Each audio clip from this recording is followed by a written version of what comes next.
New York City will welcome students back into classrooms on September 21st, becoming the first major school district in the nation to do so.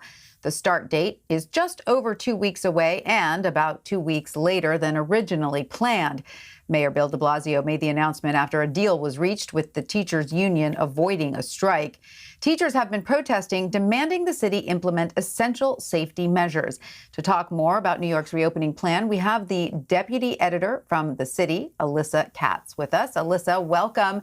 Thank you for being with us. So what are some of the biggest challenges schools are facing as they get ready to open in the fall in New York City, and what still needs to be done?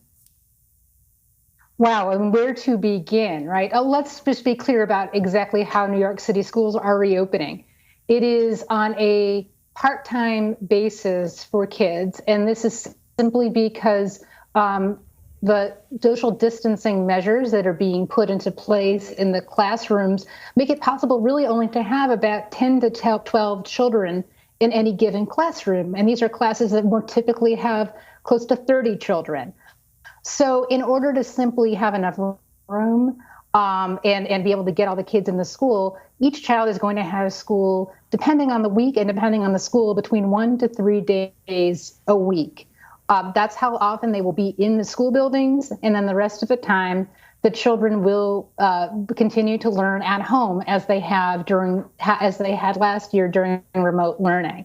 So, what this all amounts to is that a lot of concerns are really coming to the fore about what happens when these children come into the school building. They're there even though they are masked and will be distanced within the classrooms. And schools are, for instance, not allowing lunch to be eaten in the cafeteria. The movement through hallways will be very tightly controlled.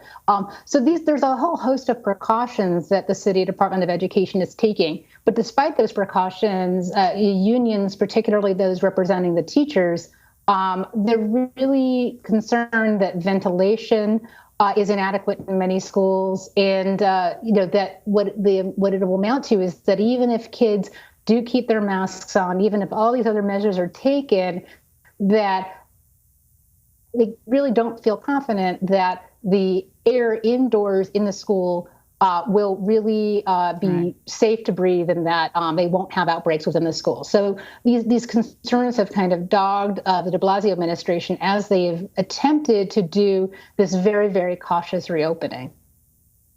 Right. I mean, a lot of these school buildings are probably quite old and in need of sort of major renovations to get the air system up to speed, if you will. And, the teachers union in New York really did push for testing protocols. That was one of the union's sticking points. So what can we expect to see moving forward in terms of, will kids be getting their temperature taken at the door? And how does that match up to what the United Federation of Teachers wanted?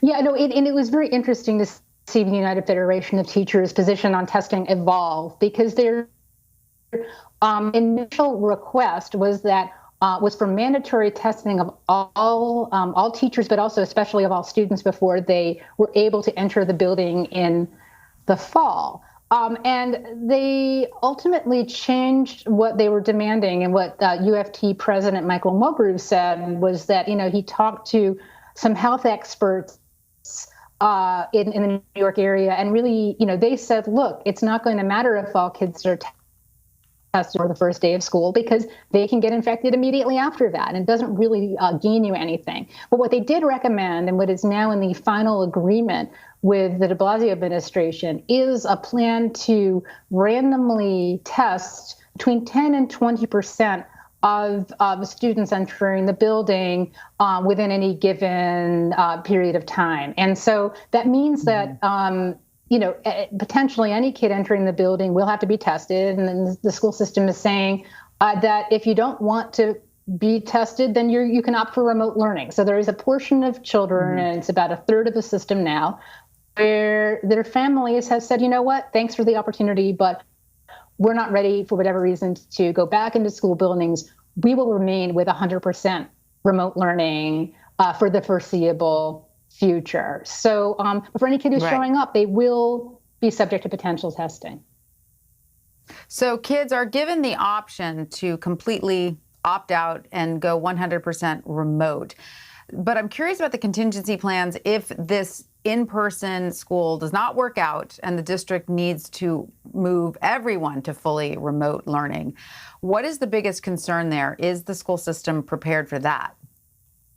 Well, this is a great question, and it very much connects to the question of testing, right? Because what the city of New York has given to the state for approval was a plan that says, look, if we have one infection detected in a classroom, that a classroom will, have to go to remote learning and basically be quarantined for the next week. It's same thing if we have two infections in that same classroom.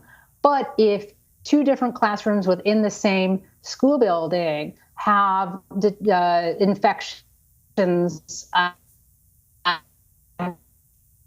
the school would need to be shut down pending an investigation, and anyone believed to have been in contact with those individuals would have to be quarantined for that 14-day period. And it's not quite clear when that school would reopen for those who did not come into contact with those individuals. But that's all fine. The key question in all of that, and one thing that this random testing may begin to address, is how are the schools, in fact, detecting that they have infections within their community?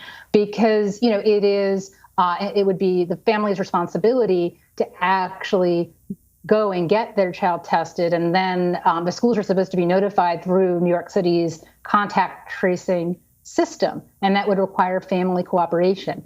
So now what you have through this random testing, and there's a lot we still don't know about it and how cases will be managed, but at least through the random testing, there's now a possibility that schools would be getting some kind of alert, what they would call disease surveillance, that, hey, there might be infection within this community. So that's a higher level of security than really had existed before, when it was up to the families to get the testing.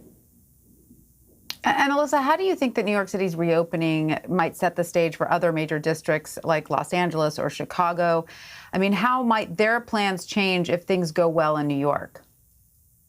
It's a great question. I mean, keep in mind, one crucial thing to know about New York is that the actual prevalence of COVID-19 has really diminished tremendously since New York City was really the epicenter of the pandemic back in March and April and May. I mean, it's really, thank goodness, and hopefully it will not surge in any way. We've had very, very low infection rates. And so I think what the other districts will be watching is to see how well these measures to address and respond to outbreaks within schools actually work. Because I think we need to have realistic expectations. It will not be possible to completely eliminate any chance whatsoever of infection within a school building. That's just not realistic. And I think considering, I think that New York City is really very forward-looking and really saying, we want to keep everybody safe. We do not want teachers or staff getting sick.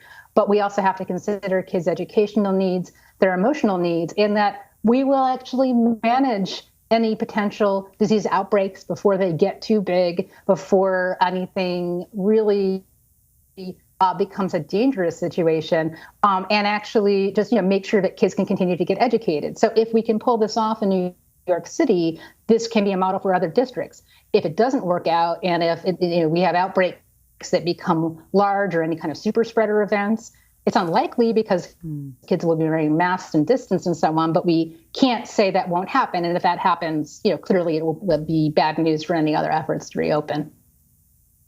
Absolutely. Well, let's all keep our fingers crossed. Alyssa Katz, Deputy Editor of The City, thank you so much for joining us. Thank you.